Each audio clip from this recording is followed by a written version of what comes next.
Por fin es viernes y todos los viernes, usted lo sabe, 7 días, este espacio de información que le presenta a usted pues el producto del trabajo de compañeras, compañeros de la unidad de investigación de Sin embargo, trabajos que tienen que ver, por supuesto, con la coyuntura, siempre buscando profundizar en los acontecimientos de México y del mundo. Es una semana muy peculiar, Obed. Exacto. ¿Cómo estás?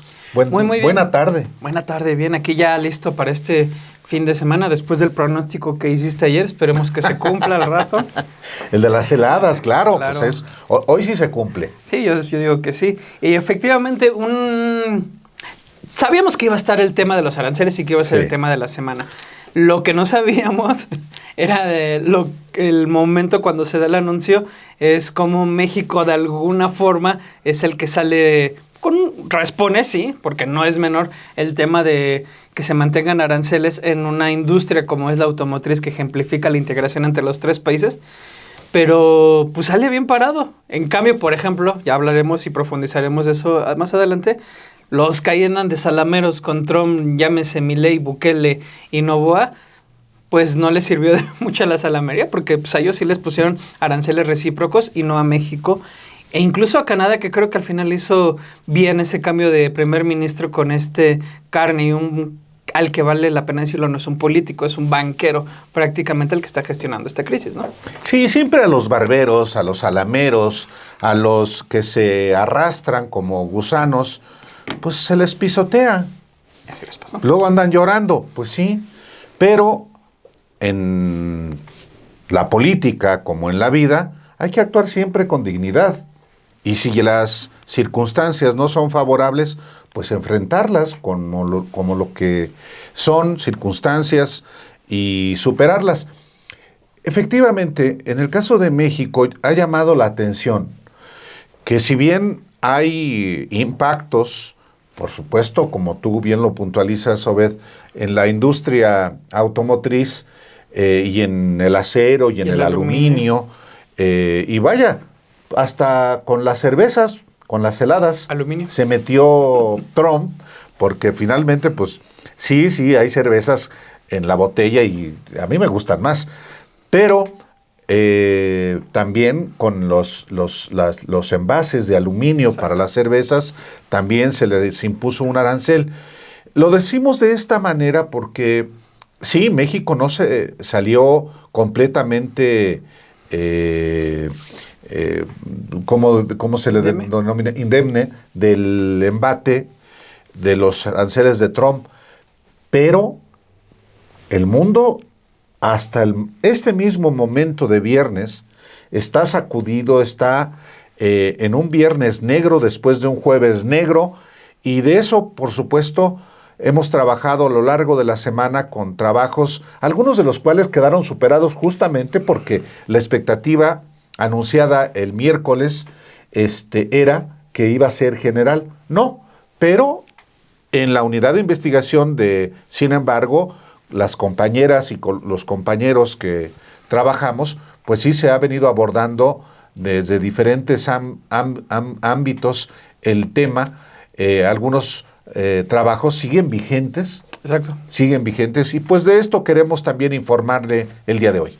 Así es, quédese aquí en este espacio, vamos a un pequeño corte y regresamos, ahora sí que para traerles toda la información que se trabajó. Claro, y usted de una vez a esta hora ponga a enfriar las heladas para que haya cumplimiento del pronóstico. O para la tarde. No, pues para la tarde, noche. Sí. Sí.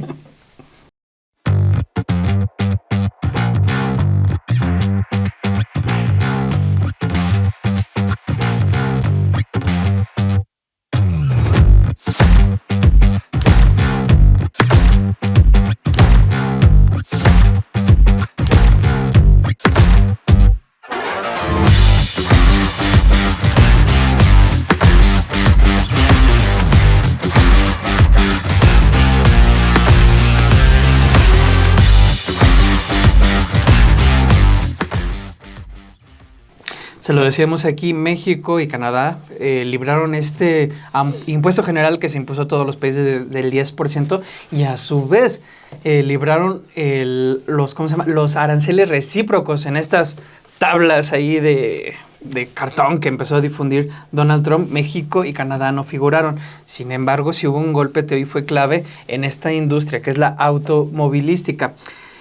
Ciertamente se ha hablado mucho y parece que Trump no lo entiende o no lo quiere entender o simple y sencillamente es Trump siendo Trump. La integración de la industria automovilística en la región entre Canadá, México y Estados Unidos es clave para los tres países, para impulsar las distintas industrias secundarias que van en torno a este tema. Y de hecho en México, por ejemplo, datos del Instituto Nacional de Geografía, de Estadística y Geografía, el INEGI, apuntaban que al cierre de 2024 México alcanzó la mayor producción y exportación de vehículos ligeros en toda su historia, con 4 millones de unidades y con Estados Unidos como el principal socio, que captó el 80% de los envíos de estos vehículos manufacturados aquí en el país. Esa es una prueba de tantas de los datos que nos muestran el impacto que tiene la industria automotriz en toda la región y principalmente la importancia de México como el país que es el que está manufacturando. Estamos hablando de que en México están los tres grandes empresas estadounidenses que se dedican a la fabricación de autos, que es Ford, es General Motors y Stellantis, que antes era Chrysler, que ahorita ya es Stellantis, que me parece que también tiene Jeep y todas estas otras. Jeep es uno de sus principales productos, efectivamente. Exacto. Y las tienen y aquí tienen lugar que de hecho, Álvaro, justo cuando se da a conocer el anuncio de Trump, al día siguiente, Stellantis pausa su producción en la planta que tienen en Toluca, una planta que tienen desde los 1964, me parece, y es una planta de vehículos. El próximo 7 de abril van a parar la producción durante todo abril. Allá en Toronto también pararon otra de Stellantis. En Ontario, pero va a ser solo por 2 semanas. Y van a suspender el pago de 900 personas. Para que vayamos dándonos cuentas, no están cerrando, simple y sencillamente pues no se van a poner a producir mientras no tengan claridad en lo que respecta de pues, los aranceles a estos productos. Sí, por supuesto que la industria automotriz es emblemática del proceso de integración de México, Estados Unidos, Canadá, que comenzó en los hechos con el Tratado de Libre Comercio que inició hace exactamente 31 años, el 1 de enero de 1994, mientras también irrumpía el levantamiento del Ejército Zapatista de Liberación Nacional. Pero si de algo ha servido o de algo deben servir justamente los tratados comerciales, pues es para que no haya aranceles. Y el TEMEC, que es un acuerdo que negociaron el propio Donald Trump con el expresidente Andrés Manuel López Obrador y Justin Trudeau, todavía como primer ministro de Canadá, tenía el propósito justamente de evitar unos impuestos adicionales. En el tema de la rama automotriz, efectivamente, yo creo que es el emblema del Tratado de Libre Comercio conocido como TEMEC. Tú dabas cifras de cuántos vehículos se fabrican en México y cuántos se exportan a Estados Unidos. Bueno, en buena medida, el crecimiento económico, por ejemplo, de Guanajuato, tiene que ver con la instalación en ese territorio, en ese estado, de plantas automotrices. Desde la vieja planta de Silao, que tiene muchos años, pero no solamente Guanajuato, es Coahuila, particularmente Saltillo, es Sonora en Hermosillo, es Juárez, naturalmente, con todo la parte automotriz que tiene, y es el Estado de México. Tú mencionabas cómo esta planta de, ¿cómo se llama? ¿Stellantis? Stellantis, que era la General Motors, ¿no? Chrysler, bueno, en el Estado de México, en Cuautitlán, Izcalli, Ford. Desde los 60 hay una planta de Ford. Es una planta impresionante, sí, que fabrica vehículos sobre todo para exportación. En el Estado de México también ha parado esta planta de Stellantis, que fabrica Jeep, los coches Fiat, son esos chiquitos Fiat, y Ram, camionetas. Exacto. Bueno, que se les imponga un sobreprecio afecta a México, los que, aunque esos vehículos sean adquiridos por los estadounidenses, sí se afecta, porque eventualmente, como lo ejemplifica el paro que está habiendo anunciado, aunque sea solamente durante abril, de Stellantis, pues va a tener un impacto en los trabajadores. Totalmente. En toda la cadena de suministros de autopartes. Entonces, y adicionalmente, pues sí van a tener que pagar los gringos más, pero hasta porque van a pagar más, van a dejar de venderse y por tanto van a dejar de producirse más en México. O sea, si hay un impacto para México con los aranceles, a pesar del TEMEC, sin duda. La consultora Anderson Economic Group de Michigan, estima que los aranceles van a añadir entre $4,000 y $10,000 al costo de la mayoría de los vehículos y hasta $12,000 en el caso de vehículos eléctricos. Este video se preparó previo al anuncio, pero de hecho les vamos a dejar con un primer video donde viene toda esta data del impacto económico, este reportaje del impacto económico que van a tener los aranceles, y también, si te parece, sobre el cierre de la planta de Stellantis allá en Toluca, en Estado de México. Toluca y otra allá en Ontario, en Canadá, pero que tienen sentido estos trabajos que le presentamos aquí. México y Canadá evitaron el arancel general del 10% que Donald Trump impuso a 185 países, pero no escaparon de medidas dirigidas a la industria automotriz, clave para la integración económica de Norteamérica. Desde este jueves 3 de abril entra en vigor un 25% de arancel a autos extranjeros, además de mantener los gravámenes al acero y aluminio. Trump justificó la medida como parte de su plan para relanzar el sector industrial estadounidense. La industria automotriz en Norteamérica opera bajo un modelo de manufactura compartida. México produjo 4 millones de vehículos en 2024, con 80% destinados a Estados Unidos. Empresas como Ford, General Motors y Stellantis tienen plantas en Estados Unidos, Canadá y México. La Asociación Mexicana de la Industria Automotriz advirtió que los aranceles generarán inflación, pérdida de empleos y menor crecimiento regional. Analistas proyectan que los aranceles elevarán los precios de autos en Estados Unidos de $4,000 a $10,000 más por vehículo convencional, hasta $12,000 adicionales para autos eléctricos. La consultora Anderson Economic Group señaló que esto afectará a una docena de fabricantes con operaciones en México y Canadá, incluyendo a las 3 grandes de Detroit. La presidenta Claudia Sheinbaum anunciará el fortalecimiento del Plan México, que incluye aumentar 10% la producción de vehículos para consumo interno, desarrollar un auto eléctrico 100% mexicano. Persisten dudas sobre cómo aplicará a Estados Unidos los aranceles a componentes no fabricados en su territorio. En su discurso, Trump presentó a Brian Panebecker, exobrero automotriz y fundador de Auto Workers for Trump, quien afirmó: las políticas de Trump devolverán la producción a plantas infrautilizadas. Sin embargo, la Tax Foundation estima que estas medidas reducirán 0.4% el Producto Interno Bruto estadounidense y castigarán a sus propios consumidores. Stellantis anunció la paralización temporal de sus plantas de ensamblaje en Toluca, México durante abril y Windsor, Canadá por 2 semanas, como respuesta directa a los aranceles del 25% impuestos por Estados Unidos a vehículos importados. Esta medida marca la reacción más rápida y contundente del sector automotriz tras la implementación de los gravámenes este jueves. La decisión afectará a aproximadamente 4.500 trabajadores por hora en Canadá y 900 empleados en plantas auxiliares estadounidenses, quienes enfrentarán despidos temporales. En México, los operarios de Toluca mantendrán sus actividades sin producción debido a cláusulas contractuales, según explicó la compañía.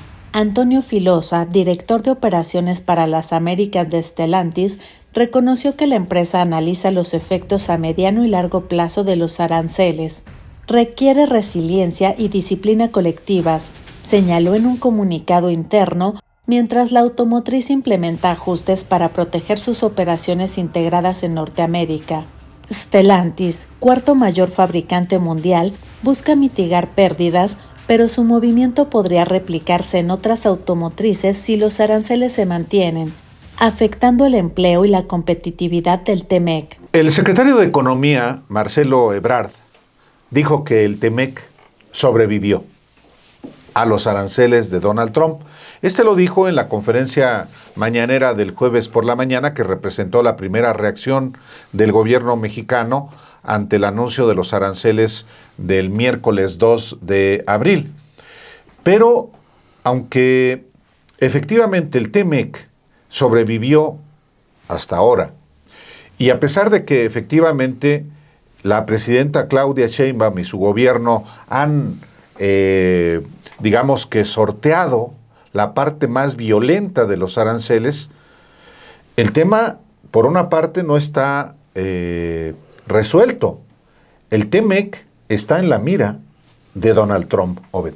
Así es. Gran parte de, digamos, que ayudó a evadir el tema de los impuestos que le impactaron a todo el mundo y que derrumbaron mercados. No, de jueves y viernes.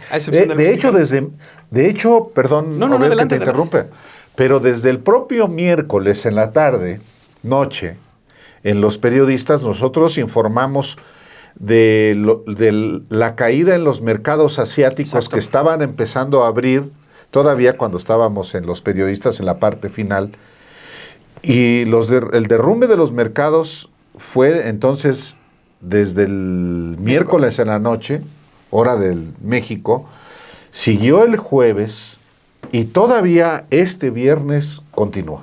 Sí, evidentemente lo que muestra esto es que estamos ya en plena guerra comercial. Hace poco China está respondiendo a Estados Unidos, ok, me vas a poner el 36%, nosotros también vamos a poner igual el 36%. Y de ahí supongo que va a haber todo tipo de reacciones. Y dijo Trump que si le imponían aranceles, él los iba a duplicar. Es la guerra comercial. Exacto. Y en ese sentido, México la libra en gran parte. Hay una gestión, de hecho es esta figura de cómo la presidenta Claudia Sheinbaum Pardo ha surfeado esta tormenta, y en gran parte ha sido pues, porque tiene este paragón, pararrayos que es el TEMEC. Sin embargo, mientras siga el TEMEC, y de hecho ellos han pedido fortalecerlo, que se metan otras industrias dentro del TEMEC para pues evitar los impuestos, eso es por una parte. Y al mismo tiempo lo que están poniendo en marcha es este Plan México, que es fortalecer todo el consumo nacional. Es decir, no amarrarse aquí, sino también empezar desde dentro del país a protegerse, porque Donald Trump en su discurso desde el Jardín de las Rosas, allá en la Casa Blanca, apunta al TEMEC, que dice que es ya sabes que siempre le gusta, que es lo más, lo menos, lo mejor, lo peor, que es el peor acuerdo comercial que ha existido, un acuerdo comercial que existe por él, porque él lo pidió, él lo impulsó, él lo negoció y pues él lo firmó, básicamente. Sí. De hecho, por supuesto que el programa anunciado por la presidenta Claudia Sheinbaum el jueves en el Museo Nacional de Antropología e Historia tiene que ver con una apuesta más al desarrollo propio. Exacto. Sin depender, ya no digamos del TEMEC, sino particularmente de Estados Unidos. Y al final tiene que ver, a muchos se les olvida, con lo que el expresidente López Obrador decía de la política de sustitución de importaciones. Él lo advertía desde que en 2020 se acuerda el TEMEC. Ya las negociaciones eran en el sentido de que el acuerdo se iba a terminar porque a Trump no le gustaba desde entonces. Claro. Entonces esto es muy probable que efectivamente desaparezca. Viene la renegociación del TEMEC, el próximo año, la revisión. Entonces, muy probablemente esto se termine. Existe la posibilidad, sobre todo con un mensaje tan claro que Trump le da al mundo de no quiero ese acuerdo. Bueno, entonces hay que prepararse. Exacto. Y en este sentido, por supuesto que el anuncio de la presidenta Claudia Sheinbaum es importante, pero hace falta mucho más, justamente para no depender del TMEC ni de los humores de Donald Trump. En ese sentido es que nuestra compañera Dulce Olvera preparó este reportaje con el que amanecemos este viernes, en el que sí explica muy bien qué función tuvo el TMEC frente a esta situación, pero también advierte pues todo tipo de riesgos y hasta dónde se tendría que ir, principalmente ante el anuncio de Trump, pero también ante el cambio que está haciendo la presidenta Claudia Sheinbaum Pardo con el Plan México. Vayamos a ver este reportaje. Ante la nueva política arancelaria del presidente Donald Trump para el mundo, México tiene una ventaja mientras el TMEC siga vigente. Los economistas ven este respiro a corto plazo, dada la volatilidad de la administración de Donald Trump. De ahí la importancia de acelerar la producción nacional interna para, a largo plazo, ya no depender a gran escala de las compras de autos ni la venta de gas natural o maíz de Estados Unidos. A la par de que los índices de la Bolsa de Estados Unidos, Japón o Alemania cayeron hasta un 5%, la Bolsa Mexicana de Valores cerró sin pérdidas. El peso, en tanto, se benefició de la pérdida del dólar, que bajó de la barrera de 20 por unidad en la que se mantuvo durante unas semanas. Pero coinciden los analistas, no se debe cantar victoria. Al presentar la aceleración del Plan México 2024-2030, la presidenta Claudia Sheinbaum aseguró que es fundamental que se siga reconociendo el TMEC, el cual será supervisado en 2026. Dijo que hubo algo muy importante, que es el reconocimiento del Tratado Comercial México-Estados Unidos-Canadá, algo fundamental en este momento. El jueves, el secretario de Economía, Marcelo Ebrard, sostuvo que cerca del 85% de las exportaciones de México a Estados Unidos estarán libres de política arancelaria trumpista. Otras cifras extraoficiales apuntan que el año pasado, más del 40% de las exportaciones de México hacia Estados Unidos gozaron de los beneficios de tasas preferenciales por el TMEC. El economista histórico Diego Castañeda explicó que antes del denominado Día de la Liberación, las empresas que producen en territorio nacional tenían dos opciones: producir con las reglas del TMEC con contenido de valor agregado para no enfrentar aranceles, o enfrentar el arancel de nación más favorecida entre 2 y 3%, por lo que muchas compañías preferían esta última opción, ya que el costo de producción les resultaba mayor al estar bajo las reglas del tratado. Claramente, dado que los aranceles ahora son mucho más altos, el incentivo existe para hacer esa conversión, ¿no? Porque ahora sí es más barato entrar en las reglas del TMEC que enfrentar el arancel por fuera, ¿no? Entonces es eso, ¿no?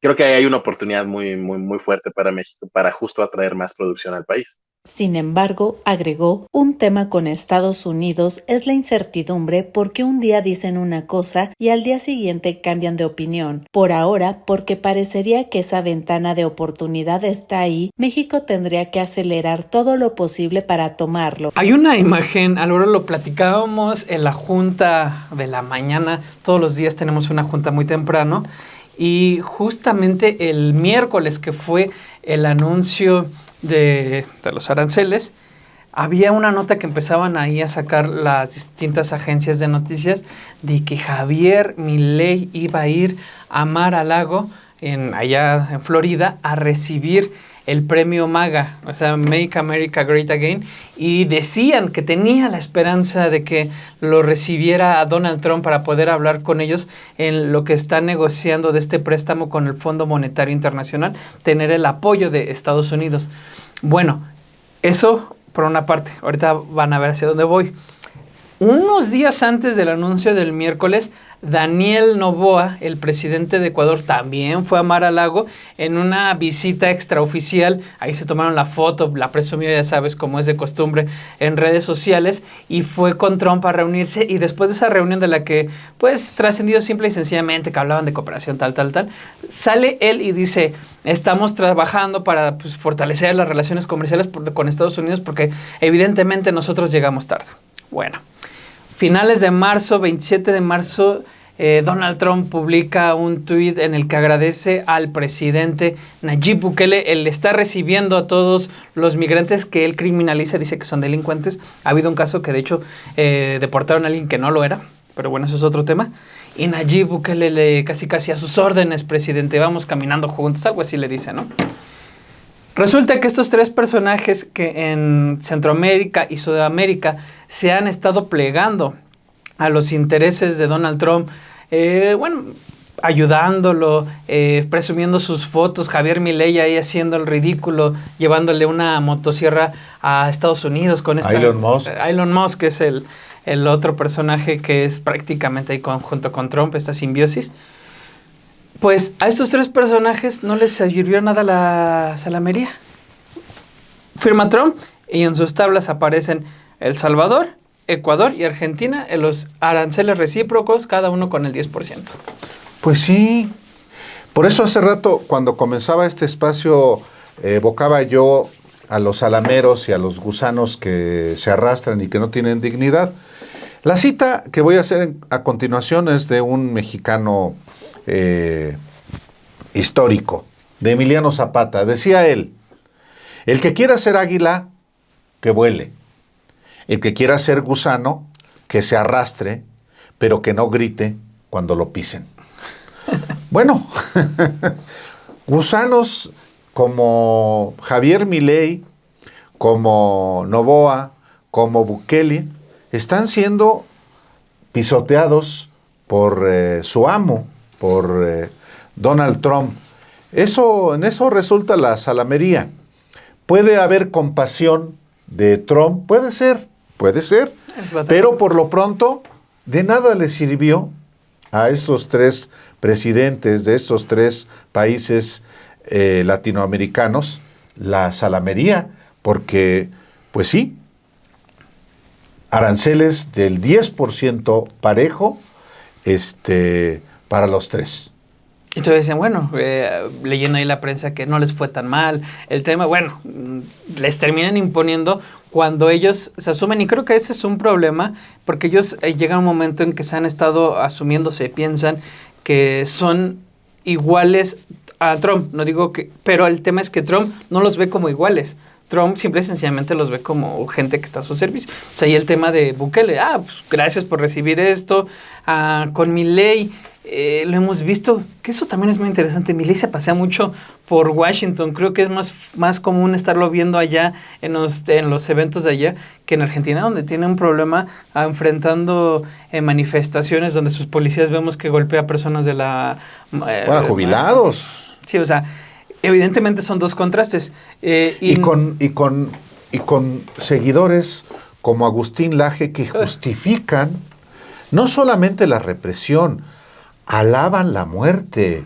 Dicen, la bala que acabe con un izquierdista, como les llama, de porquería, es una bala prácticamente bendita. Zurdos, ¿no? Les dicen. Esos zurdos.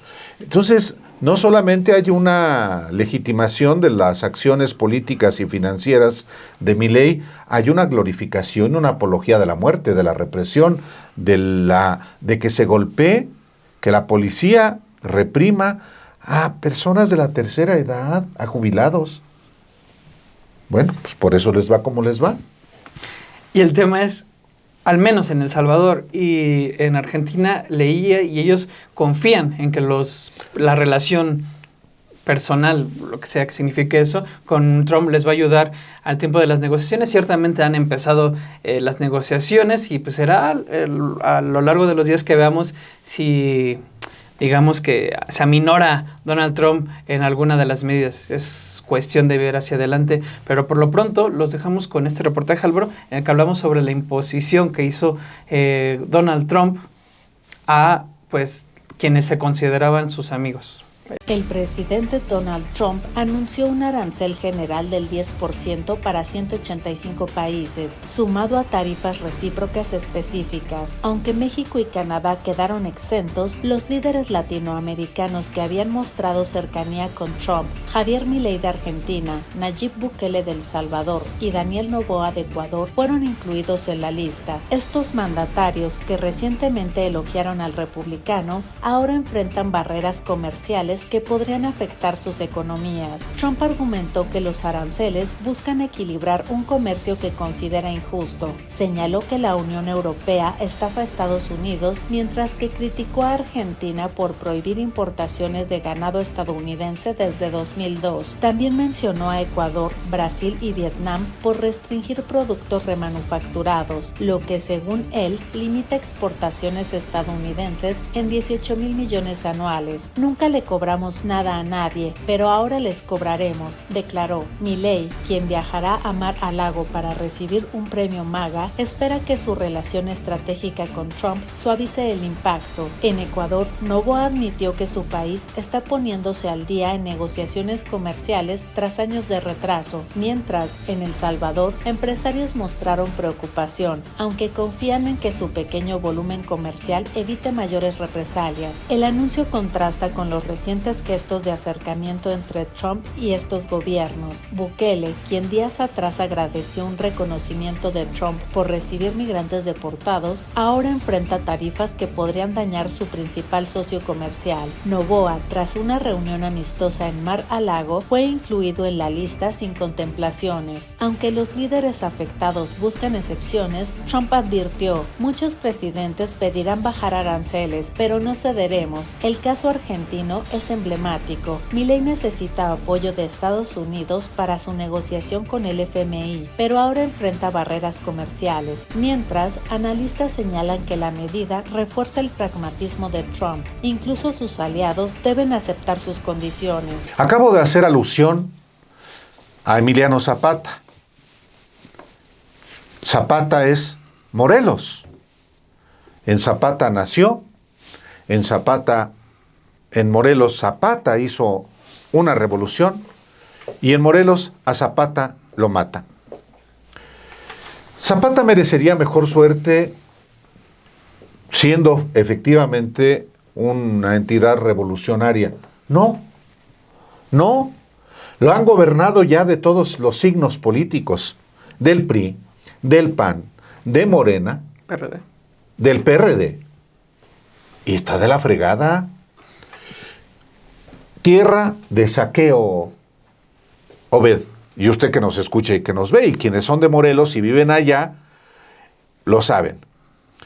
Fue gobernado por muchos años por priistas de la talla de Lauro Ortega, que fue presidente del PRI con Gustavo Díaz Ordaz, aquel que quiso crear el cuarto sector empresarial del PRI, 1966, hace 59 años.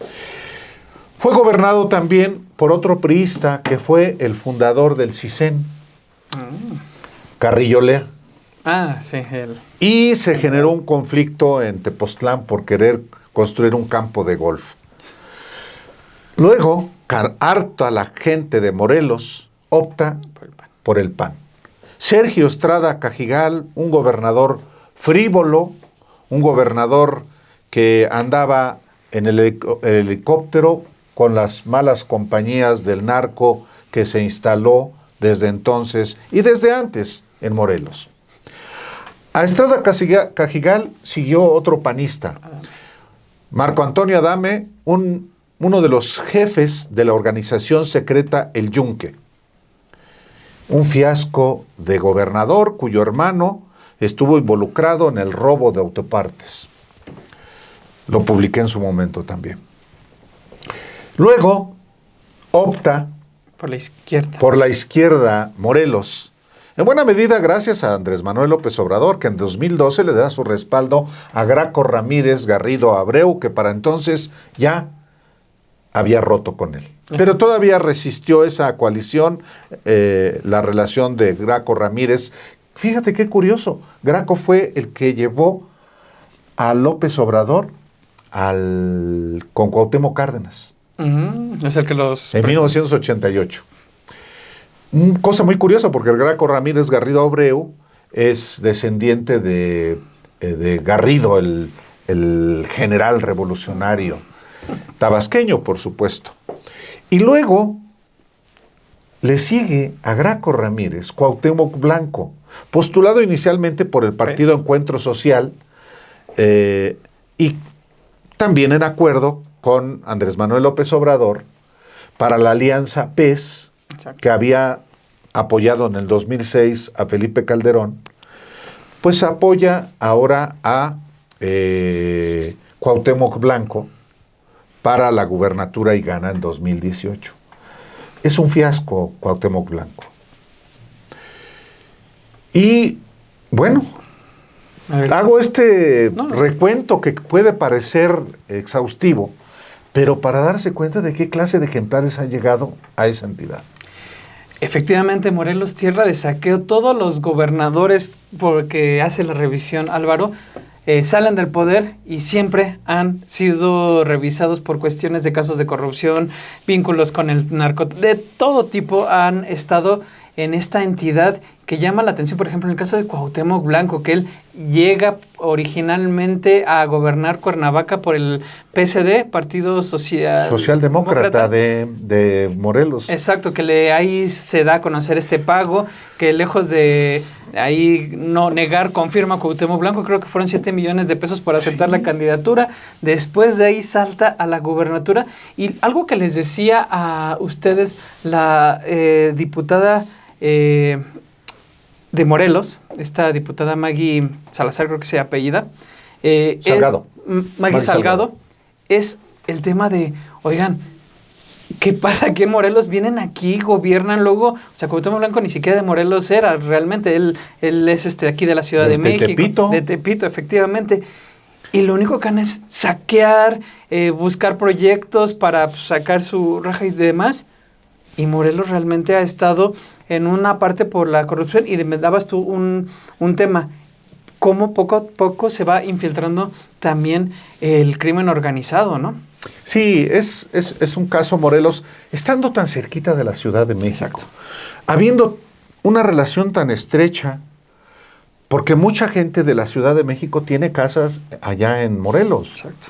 Entonces, está a un ladito de la capital de la República, del asiento de los poderes, y en el abandono. Rodeado del Estado de México, rodeado de Puebla, rodeado de Camino a Guerrero.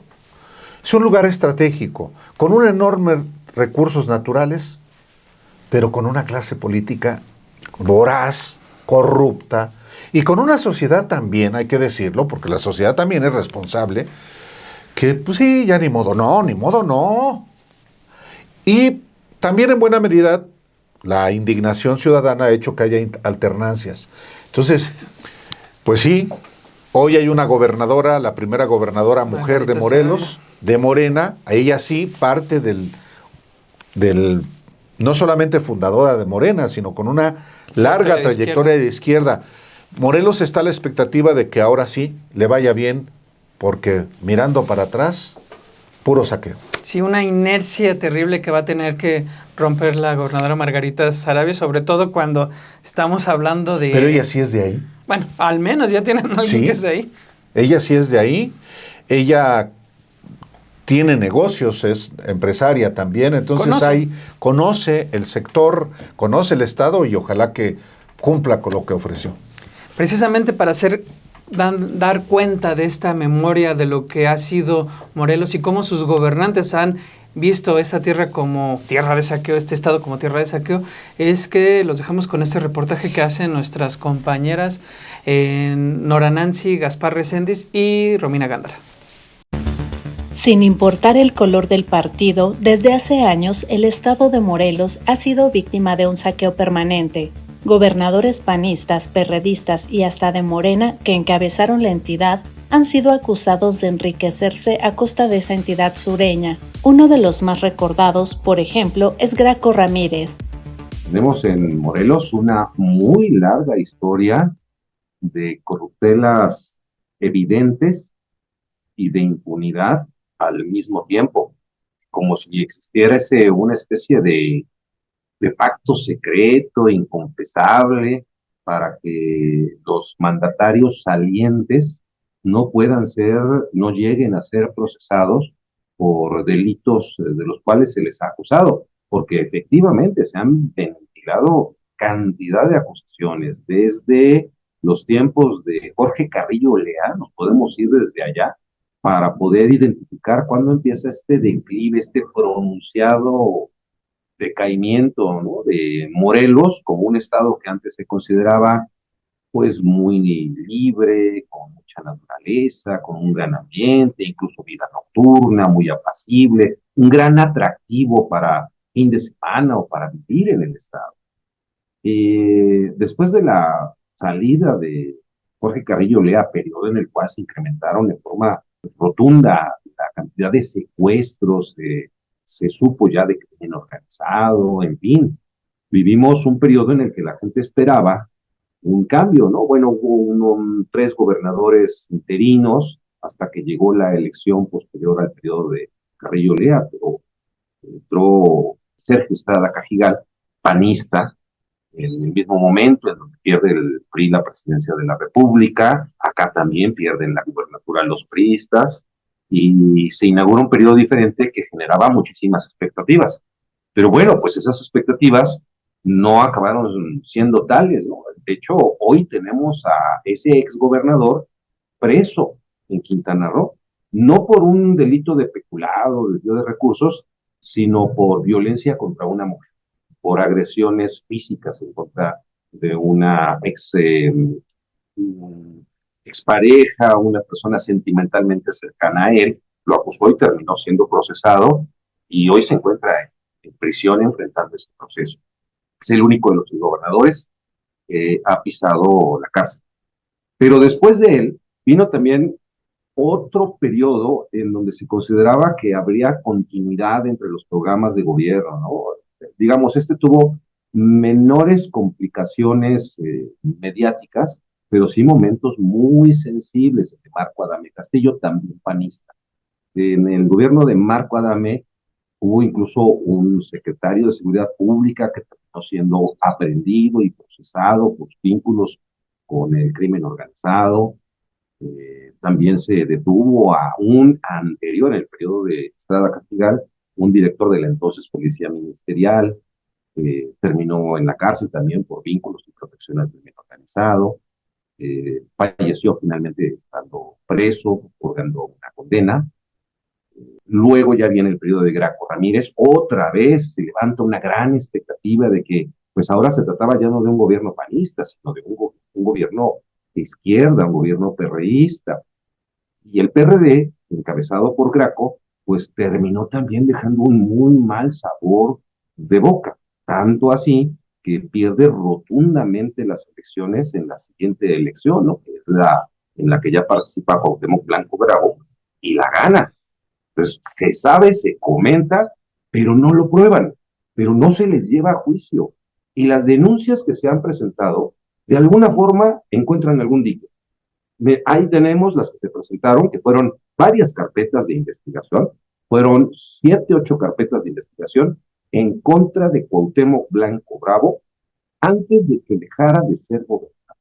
De ellas hubo 3 solicitudes de desafuero al Congreso local, que es la instancia que correspondía porque era gobernador en el estado de Morelos. Eso no tendría en ese momento que pasar al Congreso Federal, como acaba de pasar en estos días, ¿no?, por otra acusación. Bueno, eso le correspondía al Congreso local. Pero allá, esas carpetas y esas solicitudes durmieron el sueño de los justos. Ni siquiera llegaron a dictaminarse, no se tomaron medidas, en fin, se dejaron pasar, y hoy en día la nueva legislatura pues ya no puede hacer nada. ¿Por qué? Porque aunque ahí estén las carpetas, ahí están las investigaciones, ahí estén las acusaciones, ya no es gobernador, ahora es diputado federal y ahora está protegido por un fuero federal. Bueno, si nosotros juntamos todos estos periodos de gobierno, de Carrillo Lea hasta Cuauhtémoc Blanco Bravo, vemos un cúmulo de irregularidades que se sabe que son de dominio popular, que resultan evidentes, pero que los mecanismos de justicia y los contubernios entre los gobiernos salientes, los gobiernos entrantes, los legisladores, hacen o han hecho imposible que se lleve a rendir cuentas efectivas a los gobernantes que han dejado su cargo. Para el analista político en Morelos, Marcos Pineda, La falta de justicia y de llevar a los exgobernadores a una rendición de cuentas muestra un evidente esquema de impunidad que ha sido posible gracias a un entramado de intereses personales y de grupo, donde participan tanto políticos como empresarios beneficiándose con contratos y asignaciones. Contubernio, intereses personales y de grupos que llevan finalmente a pactos de impunidad, en donde se encuentran involucrados no solamente políticos, sino también gente de la iniciativa privada que se ve beneficiada por las tranzas, los arreglos, la asignación de contratos, de obra, en fin, ¿no? De proveeduría al gobierno. Y si nos vamos más allá, todavía evidentes fraudes. En 2018 todo el mundo sabemos, gana Morena con esta enorme ola obradorista, la presidencia. En su momento se hablaba de la mayor votación, 30 millones de votos. Ya 6 años después lo superaría la hoy presidenta Claudia Sheinbaum Pardo. Lo cierto es que desde 2018 a la fecha se da un fenómeno extraño, Álvaro, porque Morena gana más municipios cada año, pero al mismo tiempo pierde los que ya ha gobernado. Si tú ves simple y sencillamente la estadística, ves que Morena efectivamente ha ido creciendo cada vez en más municipios. Pero, por ejemplo, de los 351 municipios que ganó en 2018, en la actualidad solo conserva 112. ¿Esto qué nos dice? Hay un análisis que hace Eduardo Cervantes, que es el exdirigente de Morena en la Ciudad de México, fundador de Morena también en la Ciudad de México. Es un análisis al que tenemos acceso, me lo haces llegar, lo empezamos a revisar y ahí nos damos cuenta precisamente de esta circunstancia donde Morena ha gobernado a nivel municipal, no necesariamente se ha significado que repita nuevamente. Al contrario, ha ido perdiendo, se ha ido encogiendo cada vez más en cada uno de los municipios que ya gobernó y se ha estado expandiendo. A eso se suma un fenómeno que es el de los conversos. Llegan con Morena, gobiernan y de repente pues ya descubren que su convicción va hacia otro lado, por ejemplo. Y se dan ahí muchos análisis de, por ejemplo, gobierna 24 estados a la fecha, pero solamente en 10 capitales. También ha ido perdiendo las capitales, lo cual es este análisis que hace este exdirigente morenista. Es un punto a considerar porque estamos hablando de que se habla mucho a nivel estatal, a nivel presidencial, pero los municipios empiezan a hacer también una muestra de todo lo mal que se está haciendo dentro de ese partido. La situación que viene prevaleciendo es nefasta. Esto es una frase textual en la parte final del análisis que hace efectivamente Eduardo Cervantes Díaz Lombardo, autor de este estudio, que efectivamente es una radiografía de los gobiernos de Morena desde 2018 y cómo hasta el 2024 ha acontecido un fenómeno al que tú te has referido, Obed. Y es importante este estudio de Eduardo Cervantes, no solamente por quién lo hace, que es fundador de Morena, fue dirigente de Morena en la Ciudad de México, y fue alguien muy cercano a Andrés Manuel López Obrador. De hecho, él dice que Andrés Manuel López Obrador le dijo que todavía el movimiento de López Obrador iba a ser capaz de ganar del 2024, con holgura. Pero 2030, quién sabe. Bueno, cierro el paréntesis. La relevancia del estudio, insisto, no es solamente quién lo hace, sino los datos que proporciona. El análisis, claro. Y es una situación nefasta. Él la define así con esta palabra. Sí, y eso yo no sé si los dirigentes de Morena estén dándose cuenta de esto, pero lo que hizo fuerte a Morena y al movimiento de la Cuarta Transformación es que fue de abajo hacia arriba. Y si las autoridades que tienen el contacto directo con las personas, con los ciudadanos, son los presidentes municipales, no lo están haciendo bien. Entonces ahí comienza a minarse un proyecto. Exacto. Y esto es lo que alerta justamente este estudio de Eduardo Cervantes. Claro, es el gobierno más cercano que tienen en cada una de las personas, porque es el inmediato, el de sus localidades, el que atiende las cuestiones más básicas e elementales, pero si se trata más bien de un botín político, como lo han estado llevando a cabo, pues indudablemente va a tener consecuencias que... Me gusta eso que dices de esta anécdota, en 2030, quién sabe. Y eso precisamente es porque hacen un mal trabajo y aparte él da cuenta del transfugismo que está infiltrando en cada uno de estos movimientos, que muchas veces son cuadros que provienen de otros partidos y que no comulgan con lo que en teoría son los principios rectores de ese partido. ¿Qué es el oportunismo? Totalmente.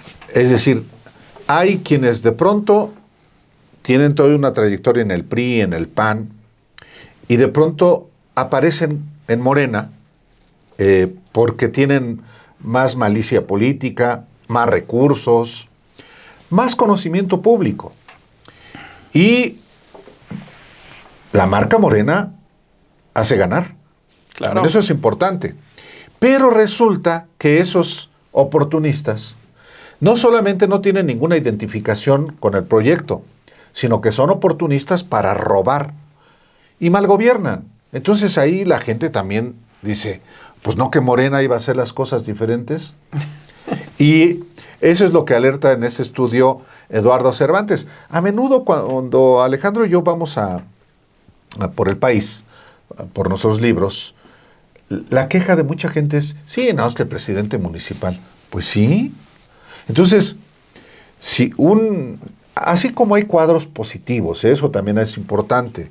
Hay gente que tiene experiencia en la administración pública municipal, estatal, y hace su trabajo de manera adecuada. En otro momento trabajó en otros gobiernos o militó en otros partidos, pero si demuestra eficacia la gente lo reconoce. Pero muchos casos, como aquí lo demuestra Eduardo Cervantes, pues son un fiasco. Y ahí comienza a minarse un proyecto. Le pasó al PAN. Sí. Le pasó al PAN. Y entonces conviene que quienes estén al frente de este partido, pues por lo menos lean, ¿no? Este estudio de Eduardo Cervantes. Si no quieren, pues también la nota. De hecho, les dejamos este reportaje que ya realizamos precisamente sobre este estudio que hace Eduardo Cervantes.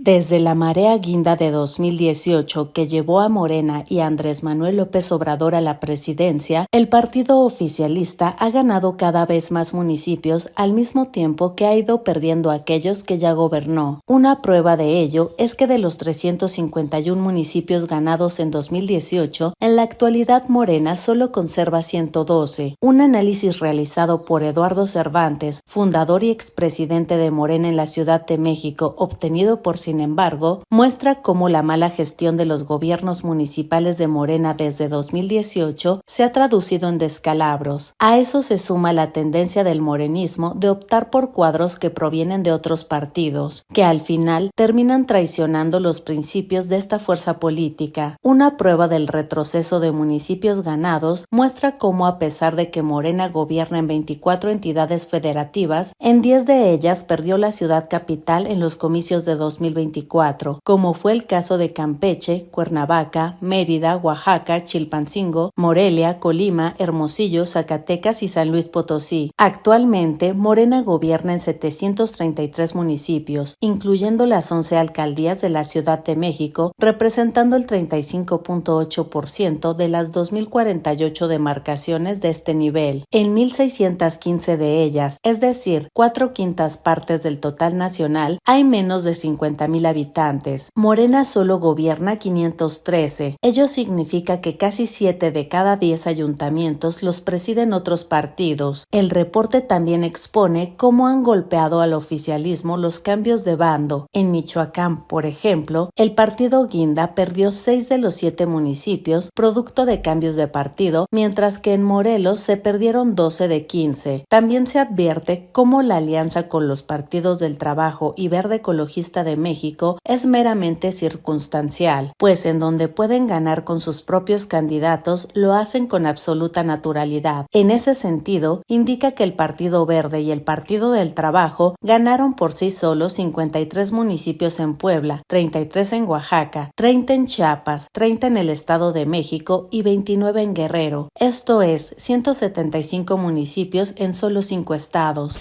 Las investigaciones han identificado que en 1965, es decir, hace 60 años, ¿sí? 60 años, se produjo el primer desaparecido político en México. Y era una época en la que los desaparecidos eran víctimas del Estado, de las instituciones del Estado. Viene las rebeliones, incluyendo el movimiento del 65, la guerrilla en Guerrero y luego en otros estados de la República, la guerra sucia de los 70, y el fenómeno de las desapariciones se dispara. Tanto que se van a cumplir también 50 años de la desaparición de Jesús Ibarra Piedra, Jesús Piedra Ibarra, hijo de Rosario Ibarra de Piedra, que fue desaparecido en 1975, en abril de 1975, 18 de abril de 1975, en Monterrey. Se van a cumplir 50 años. En medio de la guerra sucia de Luis Echeverría, que siguió con López Portillo y que continuó con diferentes tonalidades en los sexenios posteriores. Pero los desaparecidos eran víctimas fundamentalmente de las instituciones del Estado, de la Dirección Federal de Seguridad, del Ejército Mexicano, de la Marina, que no solamente desaparecía, no, mataba, torturaba, reprimía, en muchos sentidos. Luego, las desapariciones se transforman y los criminales son los que comienzan a desaparecer, un fenómeno que se profundizó con Felipe Calderón. Claro. Y luego se amalgaman grupos criminales con agentes del Estado mexicano. Ayotzinapa. Ayotzinapa es uno de ellos. Y hoy estamos, sí, en una crisis imposible que el gobierno o cualquier persona niegue que hay una crisis de desaparecidos por muchas razones, pero que tiene que ver, lamentablemente, con la delincuencia organizada.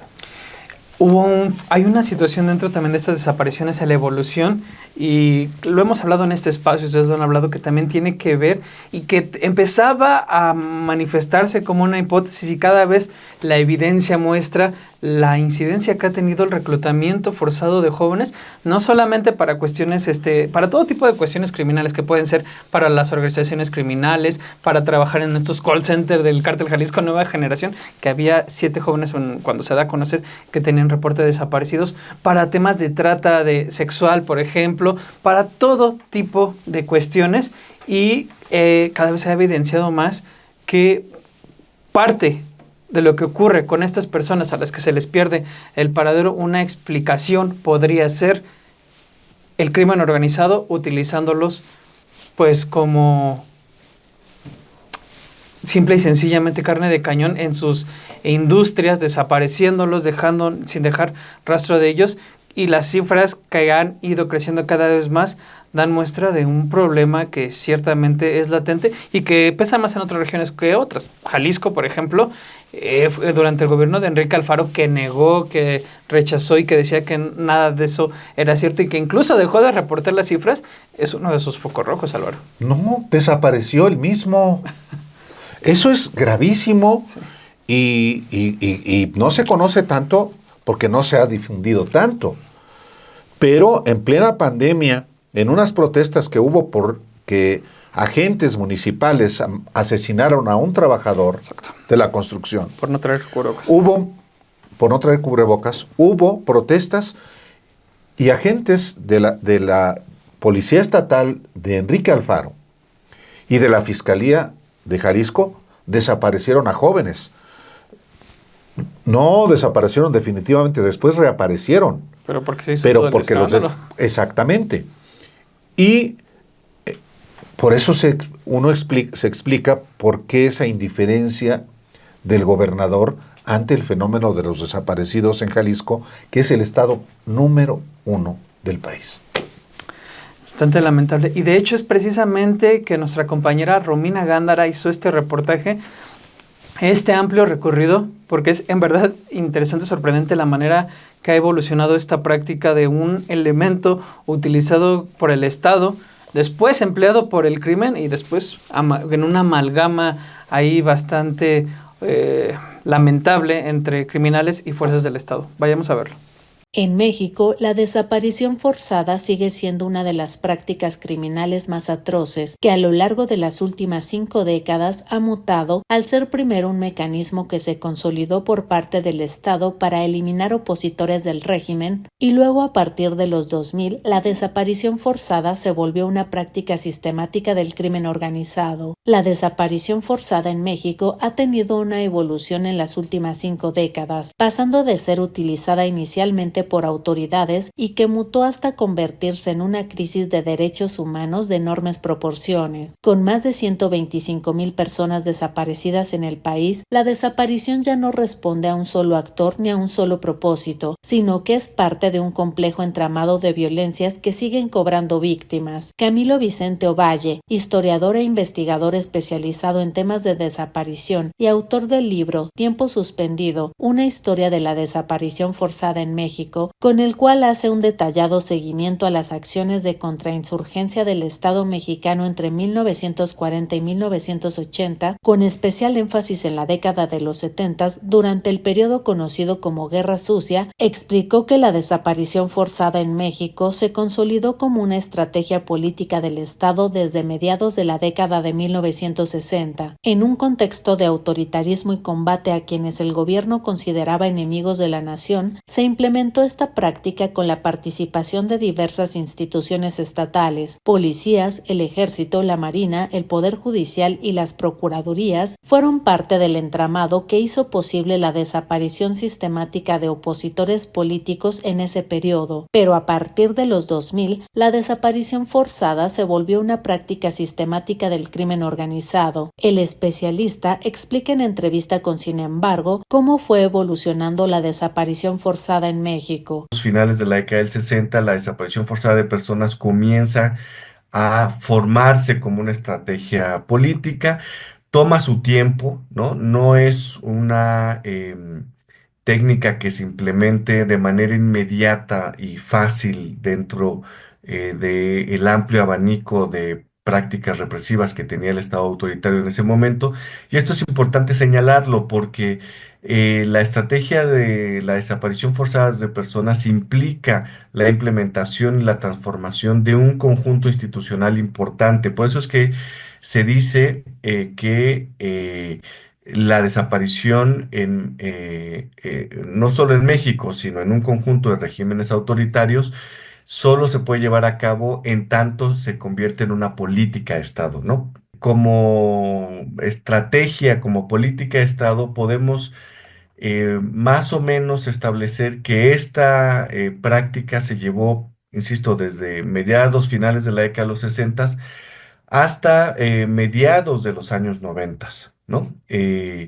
Digamos, hay todavía de manera sistemática casos de desaparición forzada que se llevan a cabo hacia finales de los años 90, ¿no? Entonces, es un periodo muy largo en la historia reciente de México en donde desde el Estado mexicano se implementó y se dirigió la práctica de la desaparición forzada. Y digamos, en una historia muy sintética y muy rápida, ¿no? Esta práctica deja de ser, y esto es también importante notarlo, esta técnica de violencia deja de formar parte de una estrategia, de una política de Estado, pero esto no significa que quede fuera de las herramientas que distintos niveles del Estado mexicano o distintos niveles de gobierno,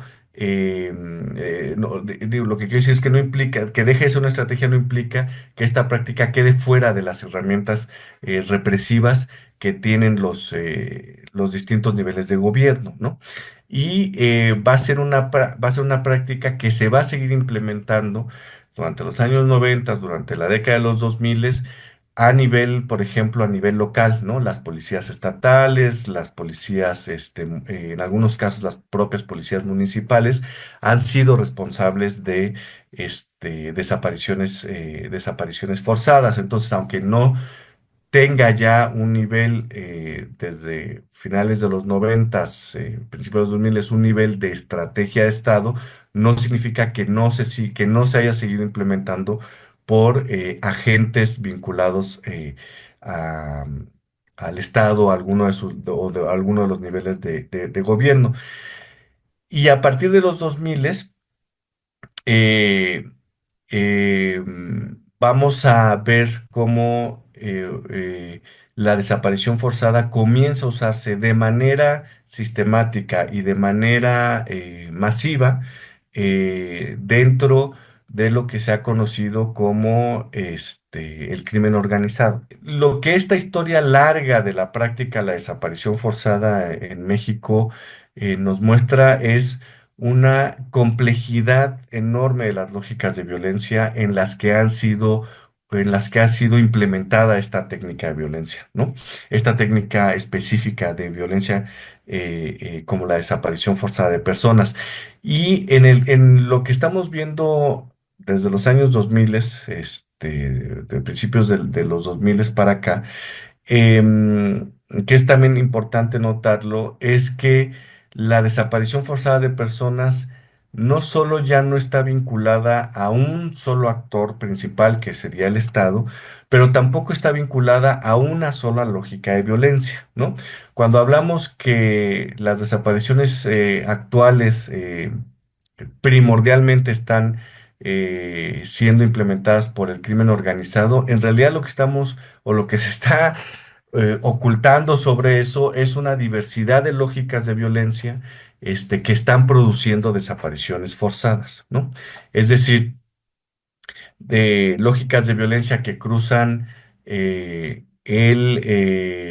la trata de personas, el reclutamiento forzado, levantamiento o la desaparición vinculada a trabajos forzados, también las lógicas feminicidas producen desaparición forzada que no necesariamente están vinculadas a un circuito criminal, ¿no? Es decir, hay un conjunto de violencias que ahora están produciendo desaparición forzada, ¿no? A lo largo de las décadas, lo que no ha cambiado es que son los familiares de las víctimas quienes han encabezado la búsqueda de justicia y verdad, enfrentando obstáculos, amenazas y revictimización. Han tenido que escarbar en fosas clandestinas, investigar por cuenta propia y organizarse para exigir respuestas.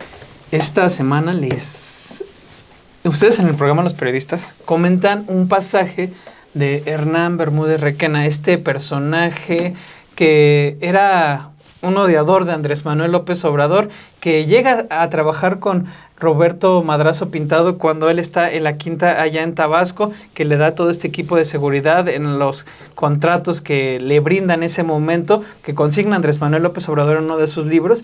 Un personaje, Hernán Bermúdez Requena, importante de tener en la vista porque Adán Augusto López Hernández, cuando gobierna Tabasco, lo suma como su jefe de policía y de repente todavía sobrevive cuando sale Adán Augusto López Hernández del gobierno de Tabasco y el gobierno de Javier May se le separa y dice Javier May en su momento que este sujeto era conocido por ser el líder de la Barredora, la organización criminal que tiene presencia allá en Tabasco y a la que se atribuye gran parte de los índices de violencia que se han incrementado en esta entidad, la entidad del expresidente Andrés Manuel López Obrador. Pero tú conoces muy muy bien ese pasaje de la historia que niega Roberto Madrazo Pintado, pero que pues está documentado. Sí, cuando uno voltea a ver Tabasco y la descomposición, particularmente la violencia, pues ¿cómo puede ocurrir eso en una entidad que se supone debería estar boyante? Bueno, muchas razones lo explican. La violencia que hay en Tabasco y que se recrudeció a partir de que en diciembre de 2023 se da un acontecimiento muy extraño en el fraccionamiento donde viven los más ricos de Tabasco, fue porque se rompió el grupo que controlaba. Hay una balacera, hay una versión en el sentido de que atentaron contra el entonces jefe de Seguridad Pública del Estado, Hernán Bermúdez Requena, que lo desmiente la autoridad, pero a partir de ahí se rompe ese grupo, hasta donde tengo entendido, se divide la barredora, vinculada al cártel Jalisco Nueva Generación, y se identifica como su líder efectivamente a Hernán Bermúdez Requena, jefe de la Policía Estatal designada por Adán Augusto López Hernández como gobernador, y que es ratificado por el gobernador sustituto de Tabasco, el señor que hoy es director general de Aeropuertos y Servicios Auxiliares del gobierno de la presidenta Claudia Sheinbaum. Bueno, digo esto porque comentamos algo, yo lo dije en los periodistas, y resulta que Roberto Madrazo nos hace llegar una carta. Primero, bueno, publica en su cuenta de X una carta el miércoles 2 de abril, en el que pide derecho de réplica porque dice que son falsedades, que es un señalamiento falso, que Hernández Bermúdez Requena vendió e instaló el equipo de blindaje a la Casa de Gobierno, conocida como la Quinta Grijalva. Y lo platicamos Alejandro Páez y yo, le dije, no te preocupes, vamos a darle respuesta pues con la fuente de la información. Y lo que hicimos fue efectivamente darle el derecho de réplica a Roberto Madrazo, como se lo damos a cualquier persona que lo solicite. No, aquí no necesitamos ley ni nada. Bueno, dicho lo anterior, leí un capítulo del libro Entre la Historia y la Esperanza, publicado por Andrés Manuel López Obrador en 1995. Yo tuve la primicia de ese libro, publiqué en la revista Proceso, donde trabajaba en aquel entonces, un adelanto. Pero en este libro, efectivamente, viene la información de cómo la Quinta Grijalva, que es la casa, o era la casa de gobierno de Tabasco, fue equipada con mucha tecnología para la seguridad después de una rebelión de policías estatales en 1995. Bueno, yo creo que lo que Madrazo quería tomar distancia de Bermúdez Requena, porque yo dije que había sido director del penal de Villahermosa. Pues sí, y sí lo fue, yo no tengo la culpa. Cuando, de hecho, era el director del penal de Villahermosa, Tabasco, Bermúdez Requena, y luego se hizo socio del proveedor del equipo de seguridad con la que se blindó la Quinta Grijalva. Ahí están los documentos, ahí está lo que dice el propio Andrés Manuel López Obrador, está escrito. Bermúdez Requena fue director de la Policía Estatal en el gobierno de Manuel Gurría Ordóñez, que es el que antecedió al de Roberto Madrazo. Manuel Gurría Ordóñez fue un gobernador sustituto, el hermano que nunca tuvo Carlos Jan González, así lo definía él.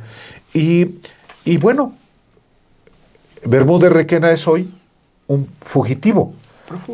Pero llama la atención, Obed, que ya nos habíamos ocupado de Hernán Bermúdez Requena. Exacto. Y del episodio del blindaje a la Quinta Grijalva en un reportaje que tú hiciste en diciembre. En diciembre, hace unos, ya medio año casi, 5 meses. Sí. Y de hecho es bastante pertinente retomarlo, porque ahí también damos precisamente quién es este personaje, Hernán Bermúdez Requena, que fue en el momento en el que estábamos prendiendo alarma sobre todo este tipo de personajes tránsfugas que se estaban enfrentando al movimiento, y damos cuenta de él por las implicaciones que tenía que un sujeto que era odiador de Andrés Manuel López Obrador, cercano a Madrazo, ya ahí venía la información precisamente, es llevado por el Adán Augusto López Hernández como su jefe de policía, se mantiene con Carlos Merino, y pues hoy es prófugo precisamente porque el propio actual gobernador Javier May lo señaló. O sea, nadie más lo señaló, fue Así el propio es. gobernador lo señaló como el líder de la barredora, confirma. Dice, pues todo el mundo ya sabe quién. Hernández Bermúdez Requena, pues sí, ese al que se refiere. Entonces, pues los dejamos con este reportaje que vale la pena retomar.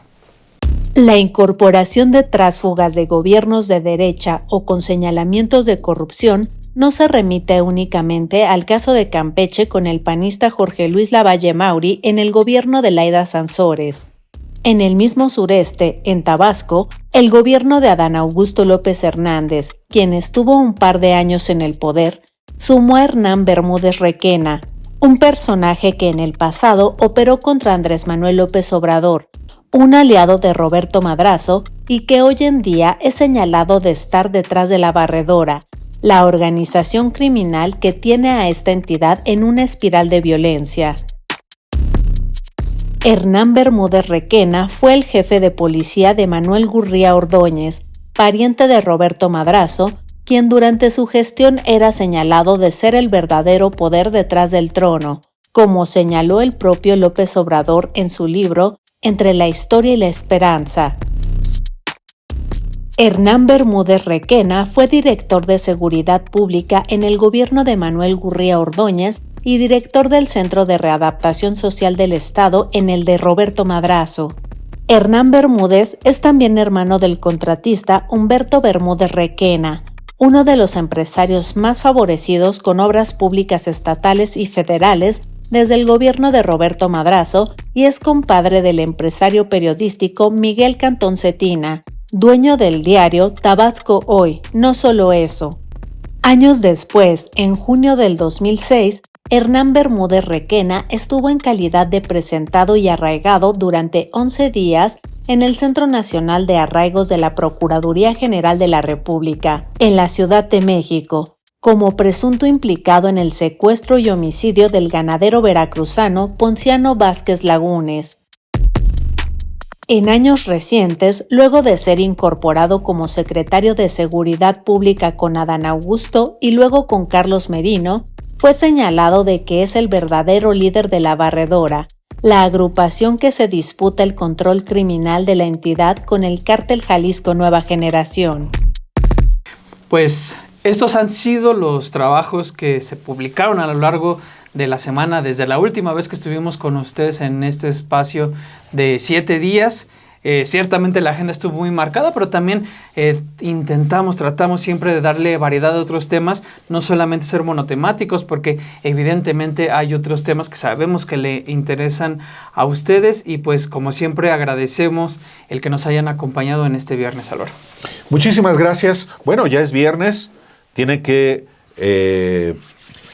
el pronóstico tiene que consumarse, sí. cumplirse. Así es que muchas gracias por acompañarnos en 7 días. Hasta dentro de 8.